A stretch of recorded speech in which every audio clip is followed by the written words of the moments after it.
Center tak? Okay.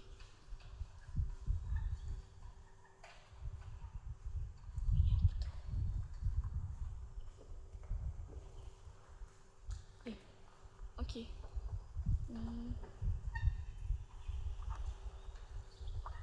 Saya baru dapat strawberry tadi. Pekerja tu baik kat saya. Saya nak basuh tangan. Ini dia hulur strawberry. Mula-mula dia hulur yang warna merah dulu. Dekat packaging house tu. Sebab dia orang packing strawberry kan. And then saya dah habis basuh tangan. Dia datang kat saya bawa lagi satu tray yang ada strawberry putih. By the way, ni strawberry putih. Dia nampak macam tak masak kan. Tapi kalau bau dia wangi. Wangi macam wangi strawberry yang dah masak tu. Kalau yang merah ni macam tak ada bau sangat. Bau warna putih ni lagi kuat. Kita nak makan mana dulu? Putih ke merah? Merah dulu lah satu.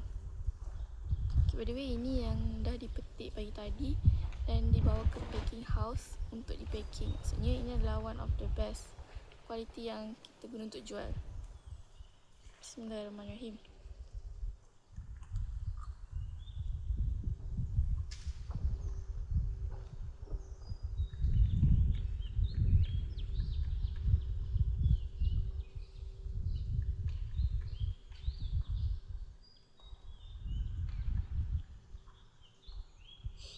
Tadi yang putih ni ada terjatuh tau.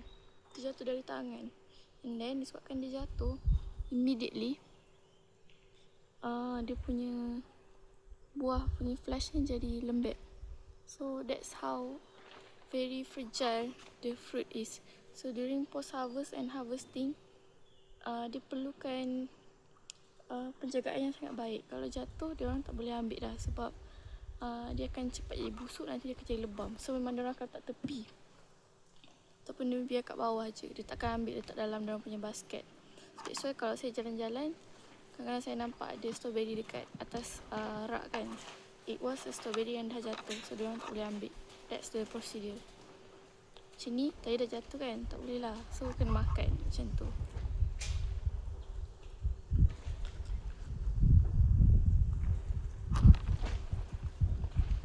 Dalam dia memang warna putih.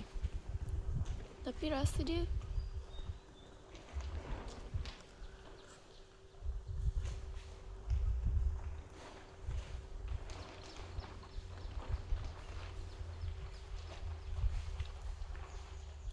rasa strawberry yang dah masak and dia lembut.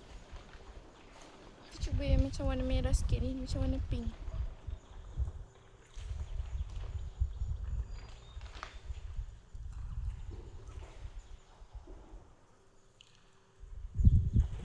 Dia punya manis-manis yang lembut je. Rasa dia macam buah. Sebab dia ada wangi dia tau. Buah apa Tak ingat lah. Saya ingat saya boleh tahu.